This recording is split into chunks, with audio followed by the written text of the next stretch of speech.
All right, guys, so we are picking up with the Aztec Empire next. So you're still going to need these early American civilization notes. We last time talked about the Maya and some of their achievements in their fall. And so now we're going to do the same for the Aztec Empire. So it's the second of our three early American civilizations.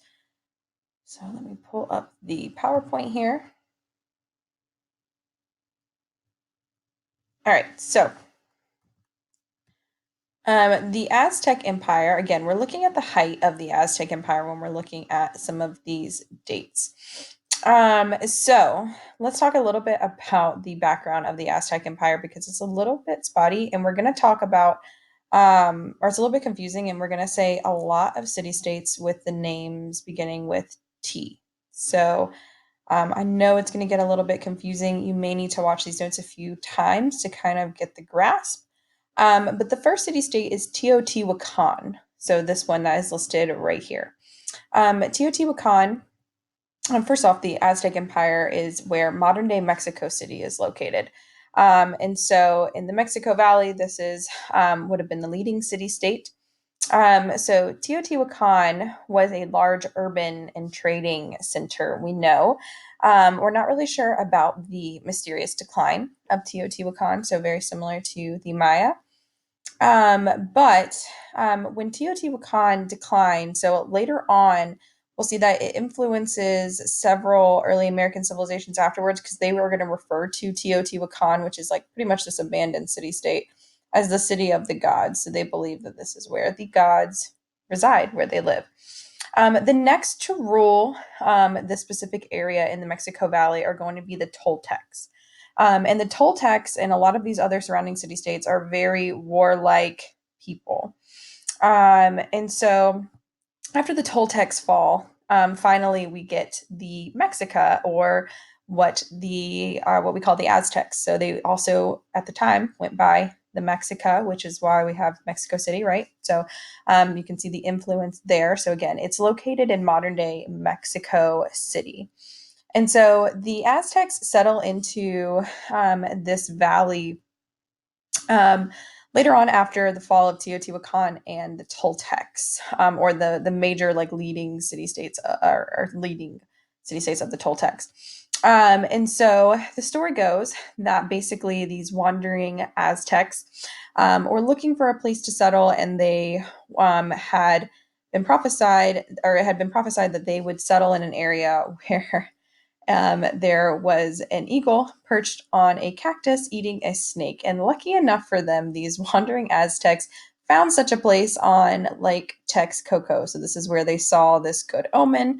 And so they saw the eagle eating a snake propped up on a cactus. And so they saw this as a good omen, and that is where they built Tenochtitlan. So this is going to be the heart of the Aztec civilization, Tenochtitlan. So this is probably the first T city-state that you need to know. But what's interesting about Tenochtitlan from other city-states that we've talked about is that it's built on a lake. So it's quite literally a floating city, which is one of the great achievements of the Aztecs. You can see what we would have think that it would have been depicted like there. And actually, a lot of this area is pretty swampy as well. So for the Aztecs, part of the difficulty of settling in this region is that, again, it's all water. So they're going to have to build a foundation. And so we'll talk about that in just a second. But what's cool about the Aztec city-state is that they actually built themselves a solid foundation on top of this lake. And that is where Tenochtitlan is located. It's in the middle of a lake. So the Aztecs are kind of cool in that respect. But the Aztecs rule this particular area by way of a triple alliance. So along with like the other major leading city states, but the Aztec are by far the most powerful. They are they have the strongest military, and so they have an alliance with Texcoco and Telecopan.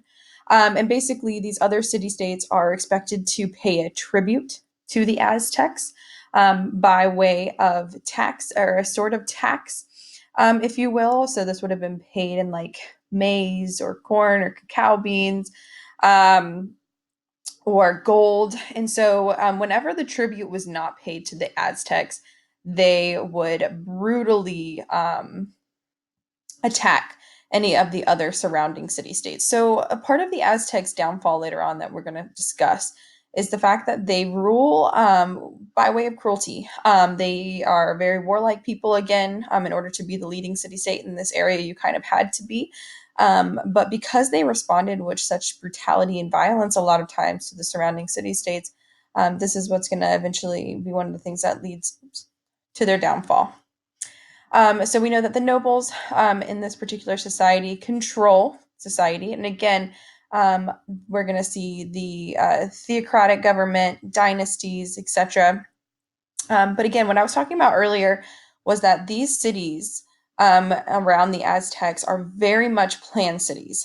So these urban areas where they would have conducted trade. And you can see, again, very well planned out, very strategic. And so you guys are going to watch a video about the Aztecs later on. But it would have been very well organized, the way that they plan their cities. And again, I said that they didn't have really a solid foundation because they are built on a lake.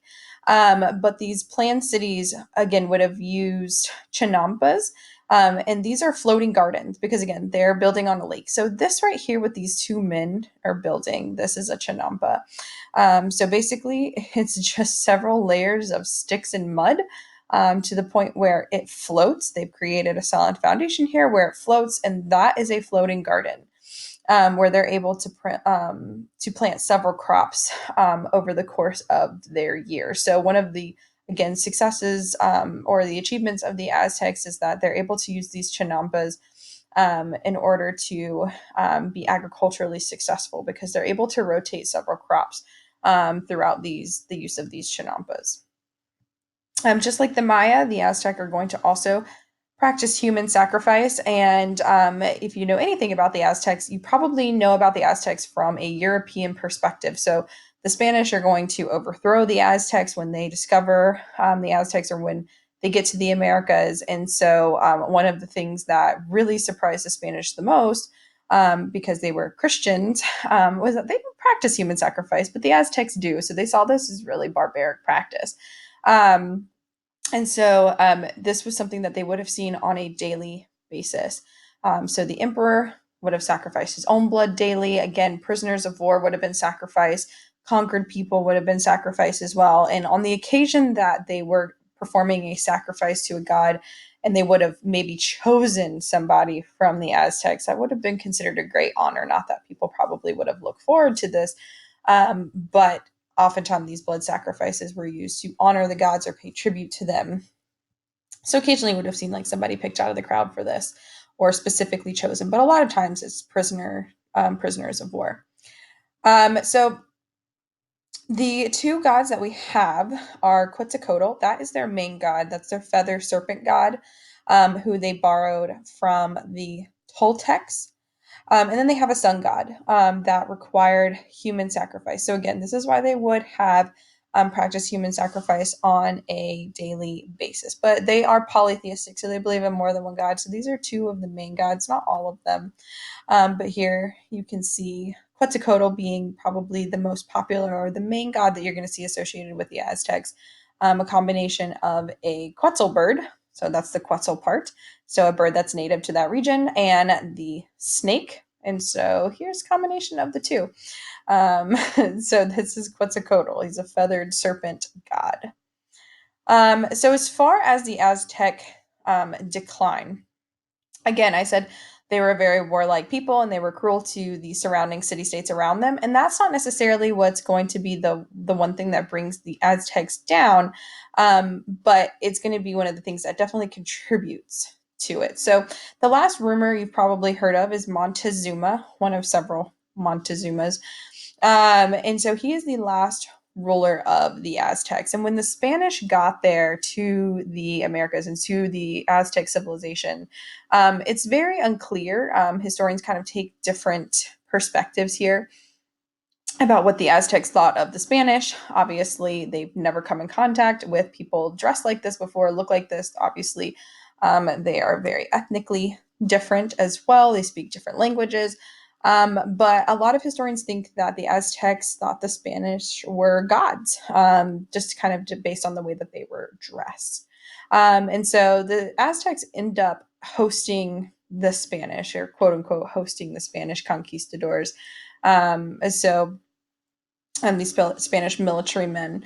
And the Spanish actually are collecting a lot of the gold, having the Aztecs melt down the gold. And I think if you were to ask a lot of historians, I think the Aztecs probably did this out of fear, probably just trying to appease them in any way that they could. So for the Aztecs, when we look at things like gold and things like that, they're not using gold as currency, not like the Spanish are. They don't view it in the same way that the Europeans do.